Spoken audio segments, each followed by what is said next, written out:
so many fans is this, you have this simple model of good versus evil, and you know, good overcoming what evil, and you have these people that you see in these horrible situations that you want to see them get out of that, you want to see them fight back.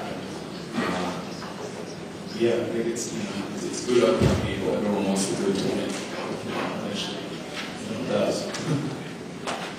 I don't think the adaptation is more important than the original books ever. I mean, I think we needed the books to get what we have. I think it's nerve-wracking and incredibly important when you do have a book that you're making into an adaptation to keep true to that book and to keep true to what everything was about it.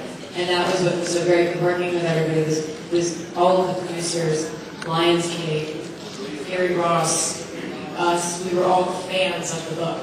You know, the movie was made by fans who really do want to stay true to the book. And then everybody. Suzanne Collins was a really big part of the scriptwriting as well, so it's very true to the books.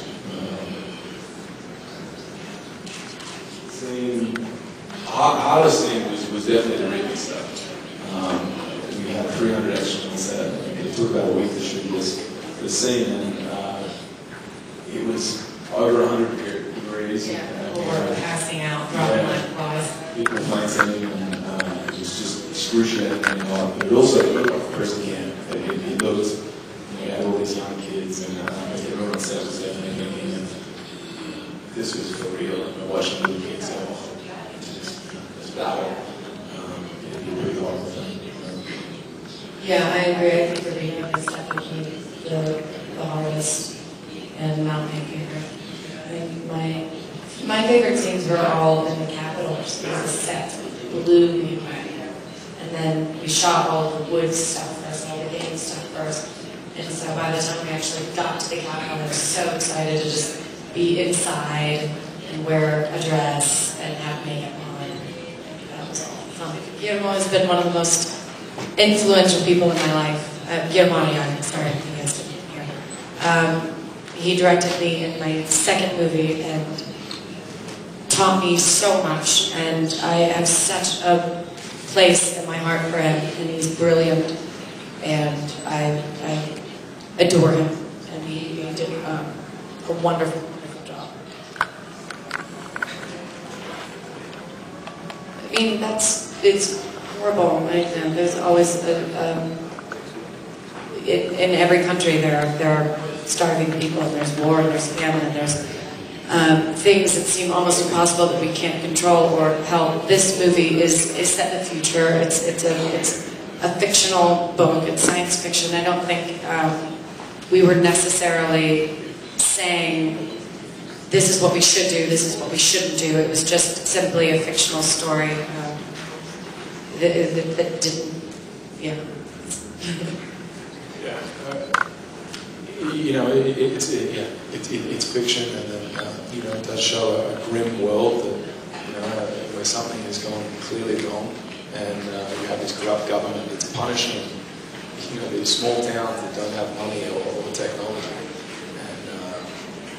I think you can only cross your fingers that never happens in the world. Something's definitely not very wrong. There are places in the world, unfortunately, it is something that is true in a lot of places. There are dictators, there are all of these things. And in our case, it's a story. I should have just left.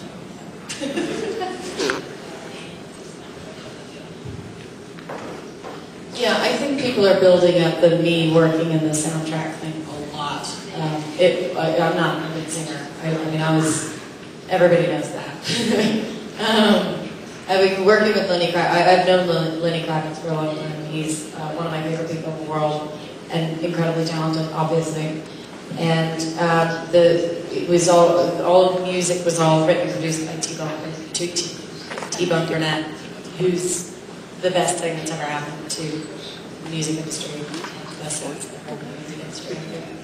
And they did a good job of putting up with me and probably auto-tuning me and making it.